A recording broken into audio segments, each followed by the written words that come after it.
E foi por isso que foi convocado a reunião ali no Concílio de Jerusalém, que era de fato para debater esse assunto tão sério, por causa dos falsos irmãos que estavam levando uma mensagem, uma doutrina sobre a salvação pelas obras da lei, praticamente a circuncisão. Ele mesmo dizia para o povo, dizendo, olha, você só pode ser salvo através da circuncisão e também acompanhar todo a lei de Moisés, acompanhar os rituais de Moisés para sermos salvos.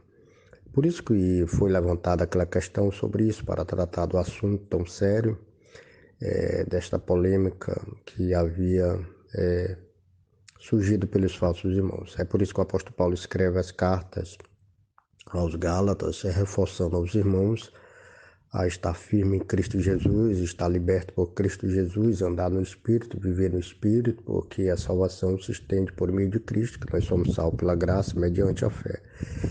Confirmando a mesma palavra de Pedro. Pedro declara, nós temos a passagem lá no capítulo 15, diz que nós somos salvos pela graça, que os irmãos, os falsos irmãos, não deveriam perturbar os irmãos, não deveriam submeter o jugo da lei de Moisés sobre os ombros dos homens, né? Aquilo que principalmente os nossos pais não puderam suportar.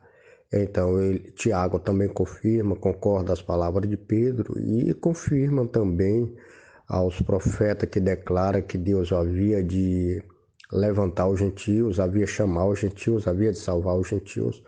Nós temos a passagem lá em Amós, capítulo 9, verso 11, né?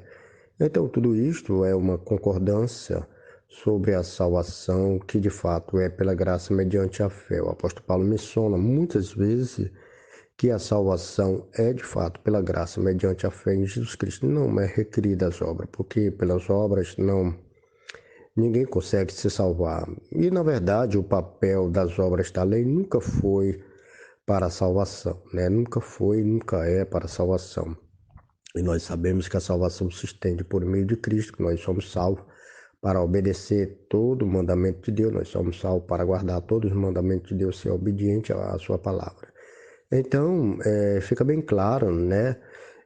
Os fariseus fez uma pergunta para o Senhor Jesus em relação ao maior mandamento da lei, o maior mandamento da lei, o grande maior mandamento da lei. Jesus dá uma resposta, citando lá em Deuteronômio, capítulo 6, verso 5, e também Levítico, capítulo 19, verso 18, em relação ao grande maior mandamento da lei, de acordo com a pergunta dos fariseus. E Jesus responde com clareza, dizendo que o maior mandamento da lei é o amor, né? Por isso que a mensagem, ela vale até o dia de hoje, que de fato aquelas palavras de Jesus confirmam que o maior mandamento da lei é o amor. Então, esta é a palavra dos apóstolos que anuncia para o mundo inteiro que nós devemos, que nós somos salvos de fato pela graça de Deus, mediante a fé em Jesus Cristo, não sobre aquilo, as tradições do Antigo Testamento, aqueles rituais, aqueles sacrifícios, aquelas coisas todas que passaram para trás como sendo os símbolos, figuras, enfim, ele não garante a salvação a ninguém. O que garante a salvação a nós é o sacrifício de Cristo. Amém?